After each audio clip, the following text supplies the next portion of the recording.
What's up everyone, John from ARTV. It's time for a review of the 2010 Taylor Swift album, Speak Now. This is a redemption review, and redemption reviews are where I take an old review and unlist it because it was horrible, and I know you're thinking, John, it probably wasn't that bad. Well, Hey, it's John from Album Review TV, and today I'm going to be reviewing Taylor Swift's new... Get that out of here. No, that's not gonna fly. Today I'll be doing an actual review of 2010's Speak Now. This is one of my favorite Taylor Swift albums. It was her final all-country album, and what a great effort it was. There's such attention to detail in the instrumentation, the production from Nathan Chapman, and it's well written, well spoken, well everything. This is a well-executed album in general, and it's, like I said, one of my favorites, and it stands out for a myriad of reasons. At this point in Taylor's career, she was starting to be scrutinized for her dating life, and that's a shame because I do feel like that's why things like Reputation happened, because she just got pushed a little bit too far, and back in the day, I vouched for her big time. I really stood up for her personal life and just who she was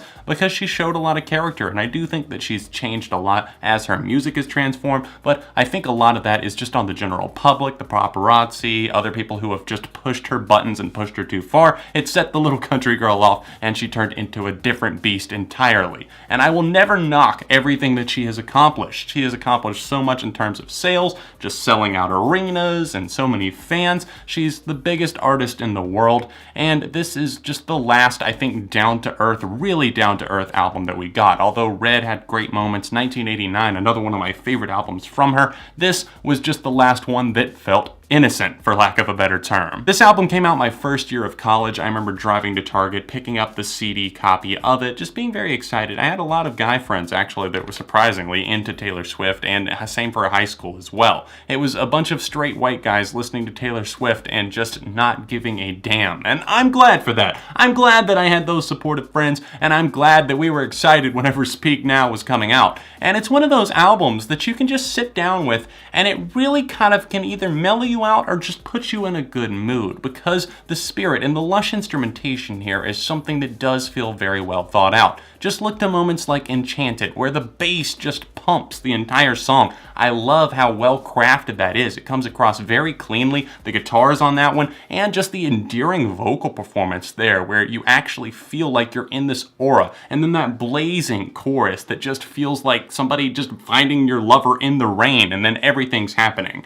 Then you have the lead single, Mine, which was a great country song that I can still jam to this day. It's something that maybe is a little bit more simple, and I'm not gonna say middle of the road, but not in the sense that, oh, I want to skip over this song. It's just maybe a little bit more limited in what it has to offer compared to its peers. Like right after that, we get Sparks Fly, huge soaring chorus, instantly stuck in your head, still sticks with you all these years later. Damn it all if I don't love the banjo on Mean. It was a Grammy winner for Best Country Song in 2012. She was robbed of Best Country Album that year. I honestly think this deserved it. It's a great song, and I love how it manages to call people out, yet still seems sweet. It's like with Reputation and her newer stuff, it seems a bit more vicious and maybe not so kind-hearted. This just feels like it was worn with one of those slick southern smiles, and it's like, hey, you know what? You're gonna get what's coming to you. It's coming. All you are is mean and a liar and all of these other things. And I love the way that her voice comes out there. It's like she's trying to be nice, but she can't hold it back, and it comes across so genuine as a result of that. Despite John Mayer being a bit blindsided by this song being released, apparently, I know they had collaborated on Half of My Heart on his album Battle Studies in '09. I love Dear John. What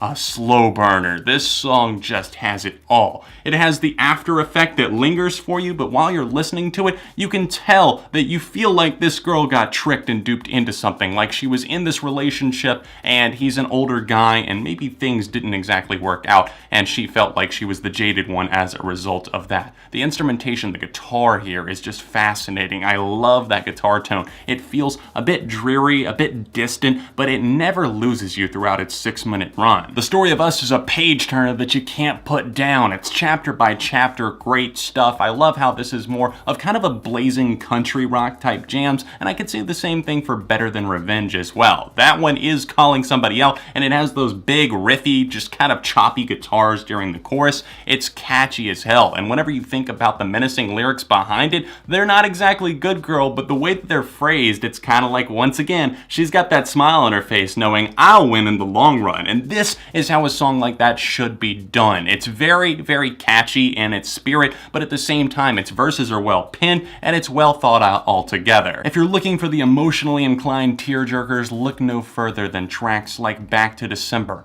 I love the forlorn guitar on a moment like this. It's rumored to be about Taylor Lautner, someone that she dated long ago, and this song doesn't really matter who it's about because it feels timeless. It's a song and a tale where she just sings about this person that she's lost touch with. She knows that they've moved on, she's asking all the small talk type questions, and they're just blowing right past it like nothing really happened, but you know it's awkward and it's hard to talk about. And that's why a song like this comes across as so sincere, and Jesus Christ! Faulty fucking alarm. Fuck you. It's like they know each other, but they don't really know what to say, so as a result, it ends up being a bit awkward. And she soars on the hook here. I love her vocals here. If somebody says, oh, Taylor Swift can't sing, I point them in the direction of this song. Last Kiss is another passionate, slow rocker that just has a fuse that goes off the entire way. It doesn't really go too many different places, but still, staying in that lane, it's steady. You know what you're getting with a song like this,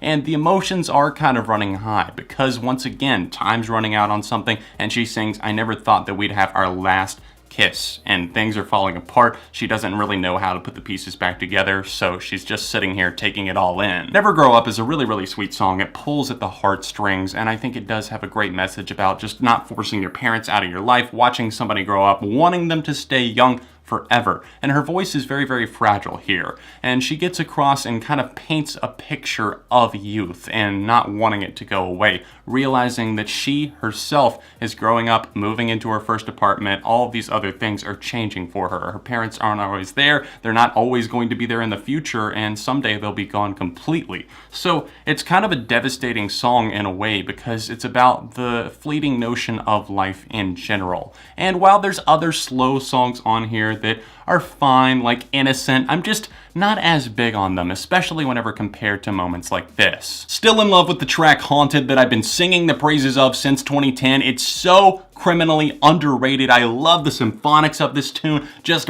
big. The chorus, every time it rolls around, I just want to scream, come on, don't leave me like this. It's so good. It's so underrated. Please, if you haven't heard it, even if you don't have the full album, go check out her stuff. I hear it's back on Spotify now. The title song, Speak Now, is still fantastic. I love the guitars and the innocent little country girl vibe that I get from it. She just wants to get her guy, and she has to interrupt the wedding and stomp the wedding and run off with her guy. It's kind of like Mr. Steal Your Girl, except like 2010 Taylor Swift walking in and taking the mic from Kanye. This album is well sung, well produced, and well executed overall. There's only a couple of songs that I'm not as keen on, a few that I get bored of, especially as I come back to this album years later, and ones that I was never that huge on in the first place, like I already mentioned, Innocent. Some of the closing moments I'm not that crazy about. Last Kiss are long-lived. They're a little bit too long and bloated for my personal taste, but I still admire them overall. And like I said, one of her best albums, hands down. Me personally, I'm gonna have to give this a 4.5 out of 5. What do you guys think about Speak Now all these years later? Does it hold up for you, or you're not really digging it compared to her new stuff? Sound off in the comment section down below, and please don't forget to drop a like on the video while you're here. If you're able to support the channel on Patreon or else by picking up some merch, it is the top 2 links in the description. Feel free to go directly to my Patreon by tapping that little annotation over in the corner of your screen. If you would like to see another Taylor Swift video right over here, I am planning on doing an album rank for her very, very soon.